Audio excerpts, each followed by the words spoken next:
Last time we had spoken, we had been going over the history of the Judges, the book of the Judges, what was going on during this time, when it was, when the land was settled, some of the hardships that the children of Israel had to go through, some of the history that was behind this, and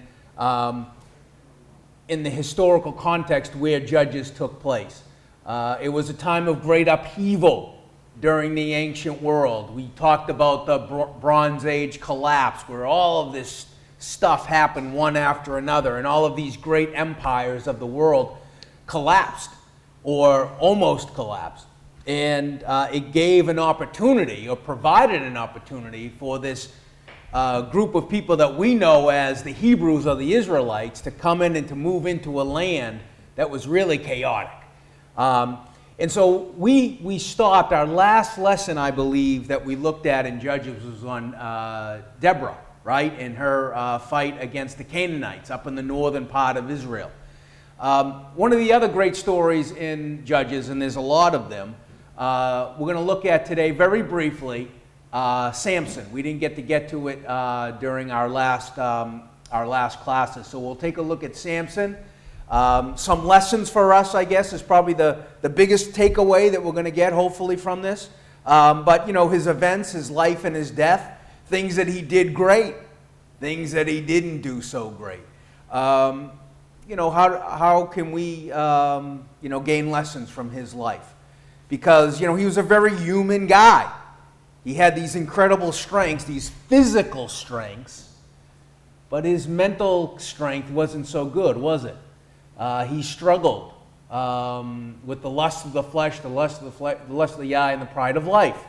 And so, with that in mind, let's take a look at Samson and why God would use such a flawed character. He was a flawed character, but God uses flawed characters all the time, doesn't he? He did it in the Old Testament, he did it in the New Testament, and he's doing it now with us as well. We're all flawed. We all have strengths and weaknesses, and God is still working through us. So we should never lose hope. So with that said, very quickly, we know from our last class that Israel as an entity is going to conquer primarily, remember, the central hill country of what is modern-day Israel. It was called, obviously, Canaan. They couldn't drive out these inhabitants in the land. Particularly those that were along the coastline, on the flat plains, because they had what technology? Do you remember? Chariots. Very good. Okay, chariots of fire. Now you're going to have that tune in my head. All right, so the chariots were really like, the super weapon of the day, along with a composite bow. And, we won't get into any of that stuff. But that really prevented the children of Israel from coming down. And I think they just got complacent, really, from the accounts in Joshua, right? Because even when Joshua was alive, he's pleading with the people, hey, you have all of this land that has been yet to be settled and to be conquered. What are you doing? And that was something, that was an admonition that God, through, different individuals during this time, would constantly say, you have a job to do, and they just, they didn't do it. What they did do, unfortunately, was to take on the culture of the people that were in that land, that they didn't drive out. So not only did they drive them out, they also left them there and then began to intermingle with them, with, marriages, certainly culturally, with trade. Trade is very normal, right? Human beings love to trade things. But the issue was that you had all of these people with different ideas about God, different cultural ideas, different, dietary things as well. And they really began to intermingle with him, to marry, the different peoples that were living in this land. This is going to cause a major issue. They were very slowly losing their national identity. So, it's even, and the archaeological record tells us about this too, because, you would have a settlement of Israelites, right? And then maybe five miles down the road, you would have a Canaanite settlement. And guess what? There was very little difference between these two. Very little difference. And it's not going to be very later on that you really see a cohesion of a national identity. But during the time of the judges, it was touch and go, brothers and sisters. You know, it was like one of these things, like, are they going to survive? Is there going to be an Israelite people with their history and with their culture and with their unique idea of a monotheistic God? Because if we look at this account in Judges and kind of read through the lines, you know, we don't even have to read through the lines, really, they had periods of peace, periods of, when they flourished, and then boom, they did evil in the sight of the Lord, and now they're right back to being conquered and to being oppressed and enslaved by these stronger peoples. And it was very difficult. Even the time with Saul, right? Saul was fighting the Philistines as well, and during the beginning reign of Saul, they didn't even have enough weapons to go around to give to their soldiers. There were no blacksmiths in the land because the Philistines had gotten so strong that they prevented the Israelites from even learning that craft. Because, obviously that's how you would make weapons. So anyways, there's going to be a few families that are going to remain faithful. One of them is Caleb and his family. The tribe of Judah is mentioned very early on. And they're going to be very aggressive to kind of conquer a lot of this land. But as time goes on, we're going to see that even them, down in the south of Israel, they're not going to maintain, that cohesion amongst themselves. Okay, so in Judges, the 13th chapter, chapters 13 to 16, has the birth and the life of Samson in it. So we're talking about 3 chapters, 4 chapters, right? So it isn't a massive story, but it's an important story. And we can gain, information from this. We can gain lessons for our own selves. So let's just set the stage again, and there's a map up here for us. You can see right here. Nope. You can see right here in this circle. Here is Dan, and Samson was from the tribe of Dan. Dan and Judah are going to border the Philistines right here who are along the coastline. This is the hill country right here. Dan did control some of the northern parts of the coastline, but again, the Philistines were much stronger than them. And they couldn't drive the Philistines out. Remember we talked about the sea peoples, right? They came from the western Mediterranean and came here and they settled in this land. Right about the time that Israel was coming in, the Philistines were coming in and other tribes, and then boom, you're going to have this conflict. And because the Philistines had more weapons, more military technology, they're going to subdue the children of Israel, who were really just kind of hanging on in the hill country of Canaan. And so, like a lot of people do, the strong is going to oppress the weak.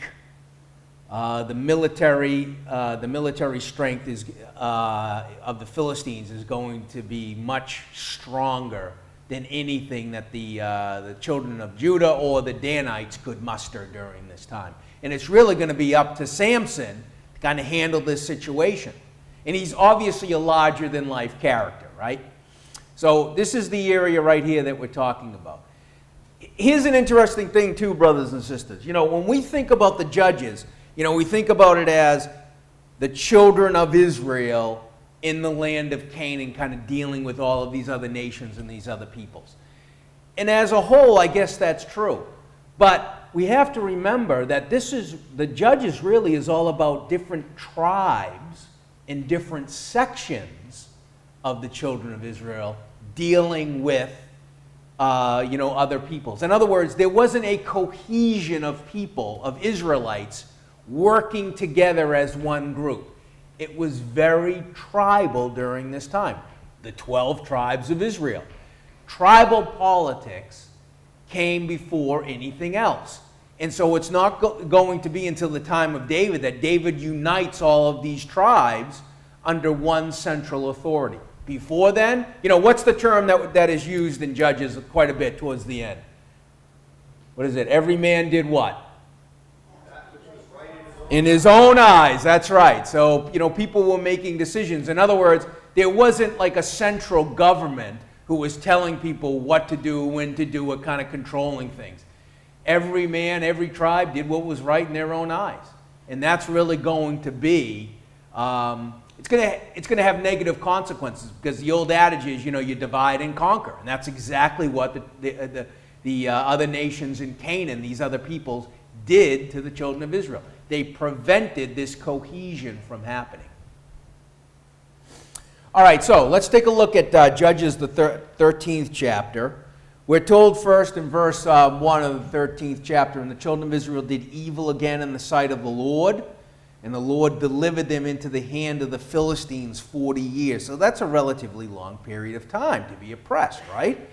40 years of oppression by the Philistines. And we know from the other accounts, as we're going to see, is that the Philistines ruled over not only Dan, but also Judah as well. And they were subservient to the Philistines for reasons that we already talked about. And so during this time of oppression, we have an angel appearing to a man called Manoah. Well, he first appears to Manoah's wife. We're not told of Manoah's wife's name, but she obviously was a righteous individual. Manoah was too. And this is why God, through his angel, chose these two individuals to bring about his purpose. And this goes back, brothers and sisters, to the fact as well that Elijah talked about, right? Or God told Elijah. Elijah said to him, remember Elijah says, hey, I'm the only one left. I'm the only one left that's following God.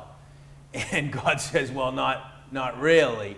I've reserved unto myself 7,000 that have not bowed down to Baal nor kissed his image. And so this is kind of an example, I believe, of that 7,000, right? It's a representative or symbolic number of a small group of people being faithful to the commands of Yahweh. And this is what Manoah and his wife were. Even though they were oppressed, number one, outwardly, right? Their tribe was oppressed or conquered by the Philistines, but also Manoah's wife she was barren. She didn't have any children. She couldn't bear children. And so it is during these events that Samson is going to be born. And the angel tells Manoah's wife, behold now, thou art barren and bearest not, but thou shalt conceive and bear a son. Verse 4, now therefore beware, I pray thee, and drink not wine nor strong drink, and eat not any unclean thing. For lo, thou shalt conceive and bear a son, and no razor shall come on his head, for the child shall be a Nazarite unto God from the womb, and he shall begin to deliver Israel out of the hands of the Philistines. So there's a couple things to unpack there. Number one, the angel is saying that Manoah's wife, the woman, she herself was supposed to be a Nazarite, right, during this time. And we're not going to turn to it, but the vow of the Nazarite is found in Numbers chapter 6. And it could be for like a short period of time, like a month. You could dedicate yourself to God. Or it could be your whole life. And in Samson's case, it was for his whole life. In the case of his mother, it was during that time when she conceived and she was with child. So he was supposed to be separate, and there was to be an outward sign of his separation, which was that no razor would come to his head. So he's going to have very long, very thick hair that's not going to be touched. He wasn't supposed to drink any alcoholic beverages, right? Keep this in mind as we go on. And he was not to come near to a dead body of any kind, right? So just keep that in mind as well, because as we're going on, we're going to see that Samson wasn't really a great Nazarite, right? He didn't really take his vow of Nazarite that seriously sometimes, okay? I think there's a lesson there as well, right? Okay. The other thing, too, that I found interesting in this, in what the angel told Manoah's wife was, he would begin to deliver Israel from the Philistines. In other words, it was the beginning process. It wasn't, Samson wasn't going to, do the whole deed and get rid of the Philistines. It was the beginning of this process that really would not be accomplished until probably the time of Solomon, during that time when the Philistines were really subdued and really didn't become, they were still around, but they were really subservient to Israel, to the northern Israel and also to the southern kingdom of Judah and Benjamin. And so that's going to take a period of time. And so there's an idea of patience that I think there's an undertone of patience in this story of Samson as well. God has his own time frame. He goes on his, it's his plan. And sometimes we think he should move fast or slow or whatever it is, but he's going to move according to his own time frame, just like in this case as well. And he's going to use people and circumstances, even though these people and circumstances may be flawed. He's going to use them to bring about his purpose. Okay. Let's talk about where these events are going to take place, because it's in a very small area of what is modern-day Israel today. Okay? Timnath is where Samson is going to go down and kind of, check out the scene. Okay? Remember that Samson is going to be living up into the high country right here. You can notice from this map the gray area, the brownish area. What does the brownish area represent? Anybody? Is that? Hills, mountains. Yes, hills, mountains. Very good, Nate. Yeah. So so you can see right here, he's right on the edge of these hills. So as you go down, you can still see that there's still some elevation right here. And so these areas right here is where Dan and Judah are going to have a lot of their villages and their settlements.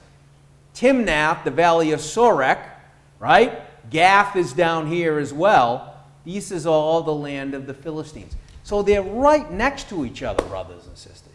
There's no separation whatsoever between the settlements of the Danites and the Judahites with the settlements of the Philistines. They were very close together. I believe that this is like 10 miles or something like that, 5 to 10 miles. It's not a long journey. You can stroll down into Timnath whenever you want for a day's walk or a half day's walk. And so this is exactly what Samson is going to do, as we're going to find out. And so here's a modern day look. You can go to Timnath today, and here it is, right? You can still see it's kind of a little hilly, right? But this is Timnath, where the Philistines is a Philistine town. And Samson is going to be very interested in seeing what's going on in Timnath at that time. Little archaeological scene here. They actually did find in 2012 a little seal. And if you can see behind this seal right here, right? Can you see that? Behind there, that's like fingernails, right? It says like little, so that just shows you how small it is. And so on this seal, which is dated from the 11th century BCE, which is right around this time, okay? Well, what do we have? We have this lion, right? You can see the tail on the left-hand side, a lion. And then over on the right-hand side there, you have a long-haired man fighting this lion. Okay, that's interesting. And Beth-Shemesh is right in this area, right? It's right in this area. So it's called the Samson seal. Is this an actual depiction of Samson? Who knows, right? There is obviously an account like Hercules, right? In the Greek myths, he also killed a lion as well. Now, whether or not this was like a Greek seal or something like that, we're not sure. But it does depict a man with long hair fighting off a lion, right? Which coincides with the story in Judges. By the way, brothers and sisters, Samson, there's a lot of different accounts. Not accounts is the wrong one, but a lot of transcripts, like ancient transcripts of the Old Testament of the Torah. And Samson, the story of Samson, is found in some of the oldest transcripts. So this is a very old story, right? It's called, without getting into it, it's called the Book of J, or the Book of Yahweh, right? And that a lot of the archaeologists and a lot of historians feel that this is like one of the most ancient manuscripts of the Old Testament. And it has all of the old stories that we know and love. So this story's been around for a very long time. In other words, this story wasn't kind of invented, during the time of, right before Jesus or something like that. We're talking about a story that's probably 3,500 years old anyways, right? Okay. So, as we talked about, let's look at Judges 14, all right? In Samson, chapter 14, verse 1, and Samson went down to Timnath and saw a woman in Timnath of the daughters of the Philistines. And he came up and told his father and his mother and said, I have seen a woman in Timnath of the daughters of the Philistines. Now therefore get her for me to wife. Whoa, slow down, Samson. Right? So it's interesting that word, Samson went down, or that phrase, right? And so he's physically going down to Timnath, where he lived. You have to go down into the valley of Sorek, where Timnath was. So there's a physical going down. But there's a spiritual going down as well, isn't there? Right? He goes and he sees. He sees the town. What's going on in this Philistine town? I think they were probably a little wealthier than the children of Israel, right? Children of Israel were oppressed. They were poor. They didn't have a whole lot. And so it's only natural from a human point of view to look for better circumstances, right? And Samson saw in Timnath, hey, these people, wow, this is nice. I like this. It's very modern. Look at the pretty girls. Same type of thing that we deal with today on a different level, right? And so Samson is going to physically and spiritually go down to Timnath. And he's going to see a beautiful woman. And he's going to make the demands on his parents. Get this woman for me now. And so his father and mother, like any good parents, are going to try to check him and say, whoa. And he says, is there never a woman among the daughters of your brethren, or among all my people, that thou goest to take a wife of the uncircumcised Philistines? Hey, we get plenty of beautiful women here, right next door, right? What's the story? Why are you going down to Timnath? That's nothing but trouble. You don't know what you're talking about. Get her for me, for she pleases me well. Okay, Samson, whatever you say, buddy. Got it all figured out, it sounds like, right? Now, verse 4 is very interesting, brothers and sisters. Right? What does it say? It says, but his father and his mother knew not that it was of the Lord that he sought an occasion against the Philistines, for at that time the Philistines had dominion over Israel. So his mother and father, did the right thing. They tried to counsel him on a better path. Samson is adamant. No, this is what I'm doing. I want her. And so his parents probably are like, why is this happening? Well, the commentary here in Scripture tells us it was of the Lord. And this is a perfect example, brothers and sisters, of God using a bad situation, a bad decision, to bring about his purpose. And doesn't he do that now, today, in our lives, right? He's still actively working in our lives. He takes a bad decision that we can make, a bad situation, and when we look back on it, oftentimes we can see the hand of God. When we're in it, we can't see the hand of God. But after, when we look back, we're like, oh, that's why it happened. God had a plan that I wasn't aware of. Just like his parents here didn't understand, but I'm sure looked back on it and said, oh, this happened because God had a greater task for Samson. It was about the deliverance of God's people. And so we're going to have this great wedding feast, right, down in Timnath, right? All kinds of people went down. And so in verse 5, his father is going to come down and his mother are going to come down to Timnath and came to the vineyards of Timnath. Okay, so the vineyards of Timnath, it sounds like, had a reputation of having great grapes. Wine, right? The wine making in this area. Do they still make wine in Israel, Brother Jason?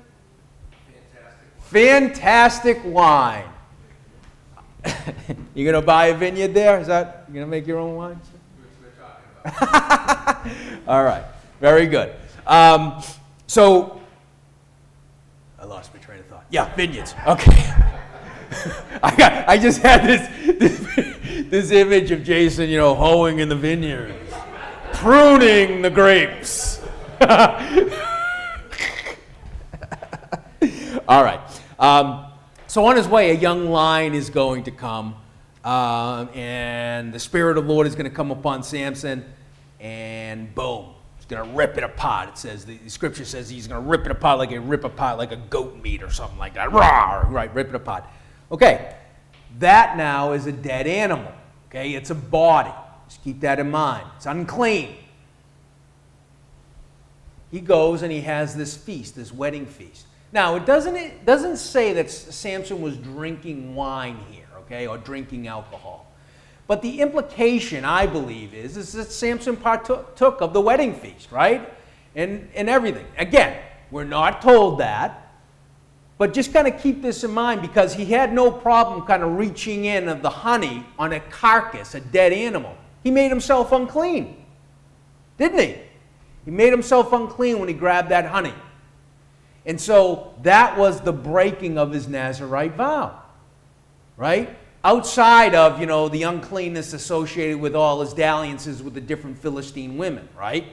And so, did he partake of, wine at the wedding feast with the Philistines? Probably, most likely, yeah. Again, we're not told, but it's kind of, I think Samson, in some aspects of his life. Now remember, Samson was a man of faith. He's mentioned in Hebrews, the 11th chapter.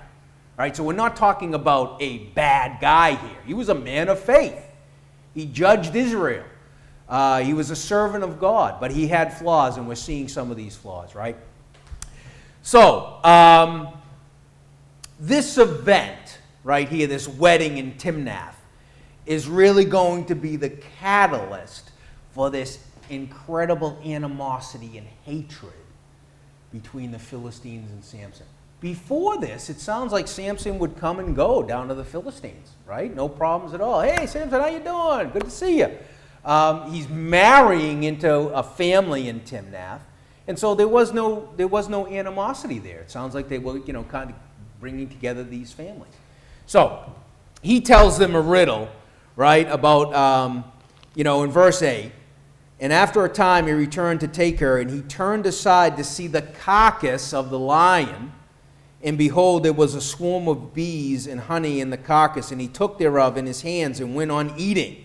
Right? And so he's eating this. And he uses this as a riddle. Let's see, in verse 12.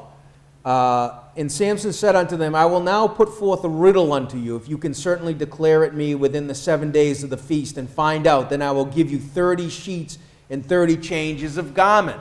If you can figure out this riddle. If you can't figure out the riddle, I get all these changes of clothes. Okay, now this is at a time, brothers and sisters, where people didn't have closet full of clothes. Okay, so this was a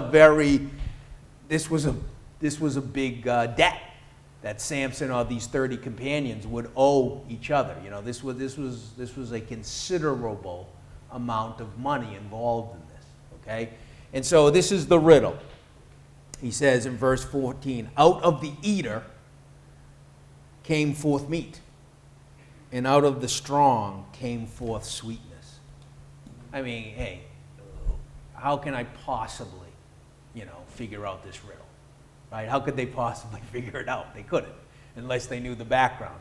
And so, money is on the line here. Okay? A big sum of money is on the line. And so the Philistines are like, listen, we've got to give up a lot of money. And so they start working on his new wife, right? You got to find out. You got to find out what this riddle is. And so, she kind of puts pressure on him as well. What does it say there? It says that she kept on crying throughout, So let's kind of set the scene, right? We have this wedding feast that went on for, I think, a week. And during this whole week, the new wife, Samson's new wife, is crying, saying, let's see, verse 16, and Samson's wife wept before him and said, Thou dost not thou dost but hate me, and you don't love me.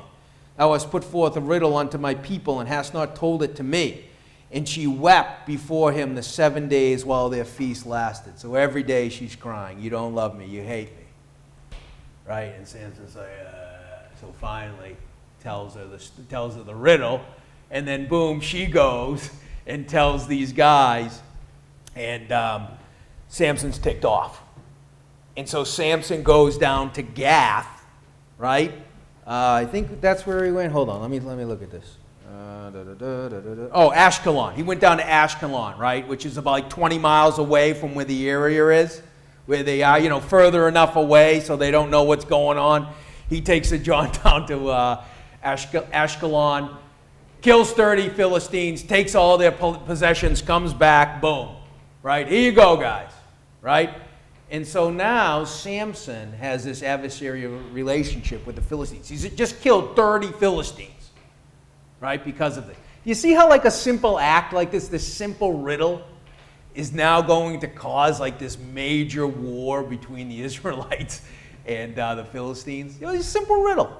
That's all. That's what kind of started at a simple spark. Right? It's kind of like World War I, the assassination of Archduke Ferdinand in Sarajevo was that one event that is going to cause the First World War, millions and millions of people dead.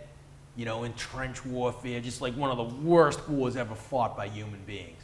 It's one event. And that's, it's true in our lives, I think, too. One event can change our lives forever, both positive and negative, can it? And in this case, it was the catalyst to really all-out war and hatred between the Philistines and Samson in particular. It sounds like everybody else wanted no part of it. Like the tribe of Judah, they're like, whoa, we don't want any part of this at all.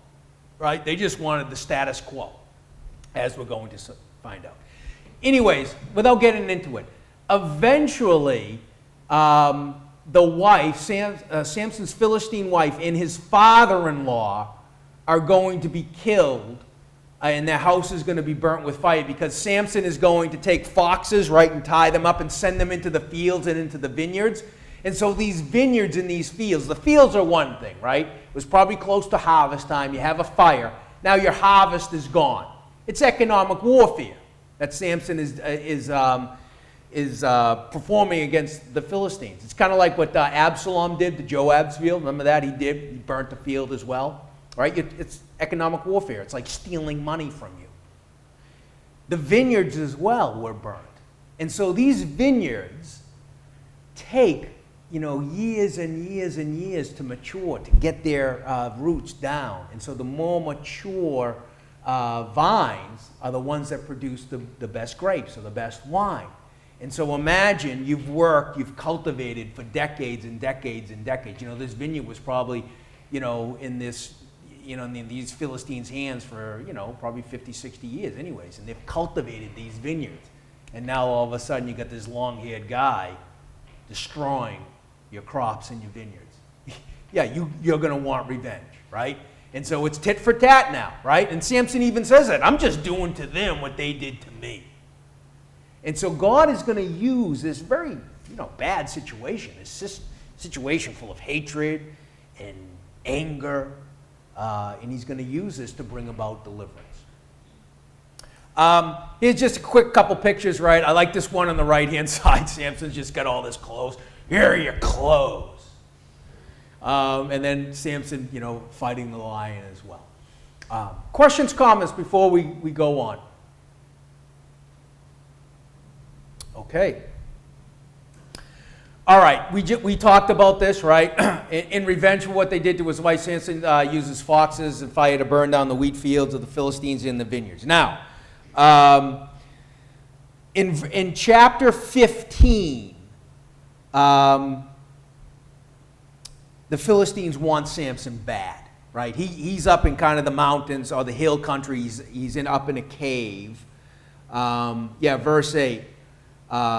Verse 7. And Samson said unto them, though ye have done this, yet will I be avenged of you, and after that I will cease. And he smote hip and thigh with a great slaughter. So after after the Philistines burned down the house of his wife and his father-in-law, he's going to now exact revenge against the Philistines. He's going to slaughter more Philistines, right? So, boom, boom, you do this, I'm going to do that. Bow, bow, bow, bow. And this is what's happening.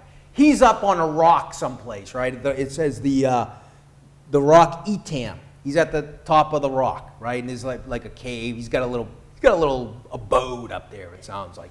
And people would go up to Samson, and this is where he would kind of judge the people as well, right? Probably had a little place up there, right? You go up to Samson, he's going to take care of your problems for you. The Philistines know he's up there, but the Philistines are really scared of him as well. Like, this guy's a madman. We can't control him at all. The long hair guy, he's got tremendous strength. You know, he's killing 30 over here. He's slaughtering people here. We can't do anything about it. Let's have his brethren get him for us. And so that's exactly what they do. They send the children of Judah to go get him. And so it's interesting. It says, verse 9, and the Philistines went up and pitched in Judah and spread themselves in Lehi. So the Philistines are coming up. They're going to now do damage against Judah for all of this stuff. They're going to punish Judah. And the men of Judah said, why are you coming up against us? What did we do? To bind Samson are we come up to do to him as he hath done to us. Okay, keep that in mind, brothers and sisters, because that's what the Philistines are saying about Samson, right? And in verse 11, then 3,000 men of Judah, that's a lot of people, right, went up to the top of the rock Etam and said to Samson, knowest thou not that the Philistines are rulers over us? And what is this that thou hast done unto us? So the Judah's like, hey, what are you doing? They're our rulers. We got to, they're our bosses. They're in charge around here. What are you doing? Why are you causing all of these problems? We had a good thing going. And so Samson says, as they did unto me, so I have done unto them. Right? So Philistines pretty much said the same thing too. Right? And so this is where we're at. And so Judah, the children of Judah tie him up, right, with new cords, and Samson has them make a promise, right? What was the promise? Does anyone remember?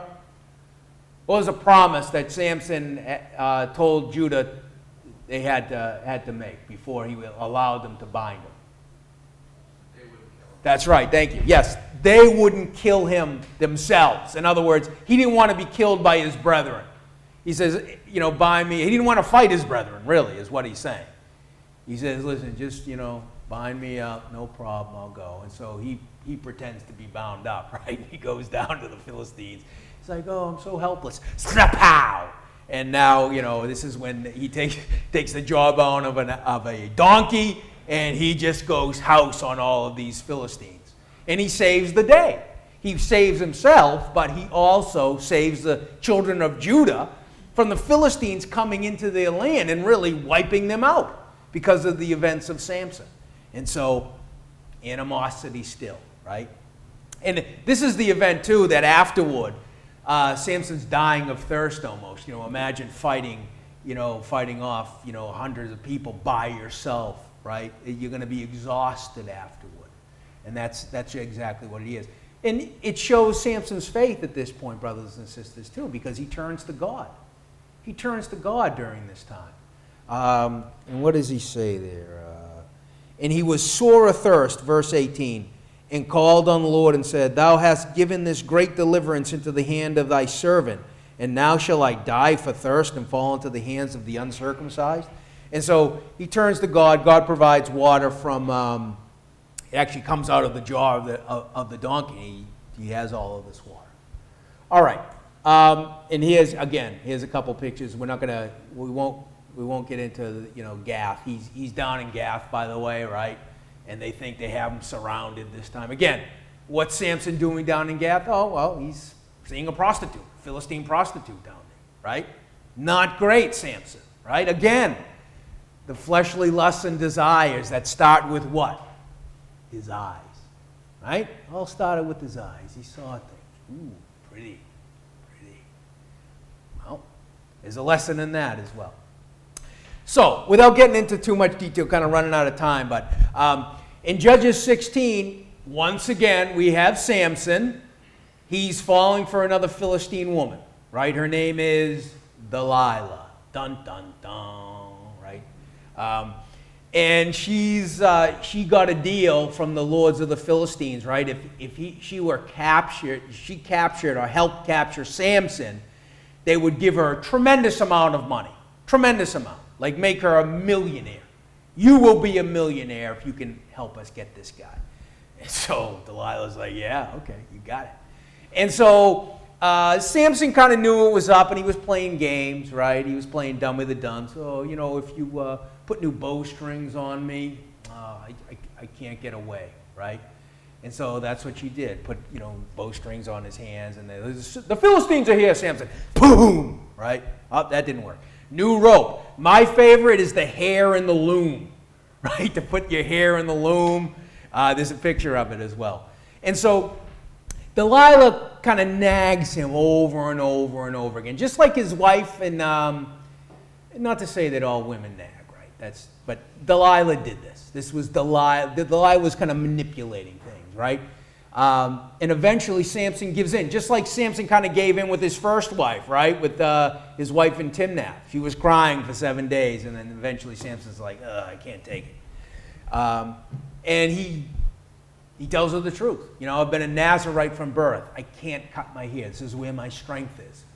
It is an outward sign of the Spirit of God, of the strength that God has given me. And it is a physical reminder of this vow that I've taken to be separate and to be focused on the things of God. I made this vow to God. I promised something to God, right? And so, boom, Delilah knows. Yep, you're telling the truth now. He's sleeping. They cut the hair. He's got no more strength left, right? And here's Samson with the loom, right? He's got the loom in his hair, and he just rips that out. And so, there you go. All right, so the downfall and death of Samson. The one thing that got him in trouble here are going to be put out. They're going to gouge out his eyes. Imagine that. Now, not only, you know, the one thing that kind of drew him away from God is now taken away from him. His eyes are gone. He's helpless now. He's got no hair. The Spirit of God has left him. So he's blind, and he has this powerful strength that he has is gone. You know, you want to talk about a weakened situation. You want to talk about a depressing situation. Samson was in it. And to add injury to insult, or insult to injury, he's got to grind like a donkey now, right? They made him just kind of go around in a circle, just grinding grain all day long in darkness. Awful. Awful. But slowly, his hair is going to come back. And I've always wondered, brothers and sisters, what was Samson thinking of during this time? You know, you now have a lot of time on your hands. And that, you know, the humiliating circumstances where he finds himself. He's a strong, one of the strongest man in the area. He's this judge who's telling people what to do. You go here. No, this is how I'm going to judge the situation. He had power. He had control. He had authority. He had respect. Now he has nothing. Right? So, the Philistines say, hey, you know, this is a great time. Let's bring Samson and we're going to have a good time. We're going to have a little party in the temple. Dagon, you're the best. Let's bring in Samson. Let's make fun of him. Oh, Samson, you can do anything? Right? And so he's brought in, and they put him, you know, right where the two main pillars are. And they've actually done, there's archaeological evidence of this, like these temples, these Philistine temples. That's exactly how they built them. There were two main pillars and then smaller ones around, but there were two main ones that kind of held up the roof. And so I think there were like 3,000 people in there, just having a good time, making fun of Samson. And Samson, you know, he says, you know, avenge me in verse 30. And Samson said, let me die with the Philistines. And he bowed himself with all his might. And the house fell upon the lords and upon all the people that were therein. Yeah, and his prayer to God was, O Lord God, remember me, I pray thee, and strengthen me, I pray thee, only this once, O God, that I may be at once avenged of the Philistines with my 2 eyes. And he takes, hold of the pillars and just, pow, and down, down goes Frazier, right? The roof comes down. And, Scripture says that he killed more Philistines in his death than he did in his life. And so let's end, we're really running out of time. Let's end with lessons for Samson's life, right? Number 1, bad relationships in our lives, particularly, wives, husbands, even friendships, right? Bad relationships can have major consequences in our lives. Okay, who are we associating with? What kind of influence these people have on us? Do we have good relationships or bad relationships, right? Are we being sucked into an order of things that is soon to be passed away? Are we consumed by these things? Are we going down to Timnath all the time? Number 2, be a man or a woman of faith, even through difficult situations. Maintain your faith, right? 3, God works through all types of people to bring about his will. And then finally, physical strength and mental strength are 2 different things, right? You can be the strongest guy in the world, but you could be soft as peanut butter upstairs. And it's, it's useless, really. And so you got to be mentally strong. Mental toughness, in my opinion, in my experience, counts for more than physical toughness. But oftentimes the 2 should go hand in hand. Questions, comments for me?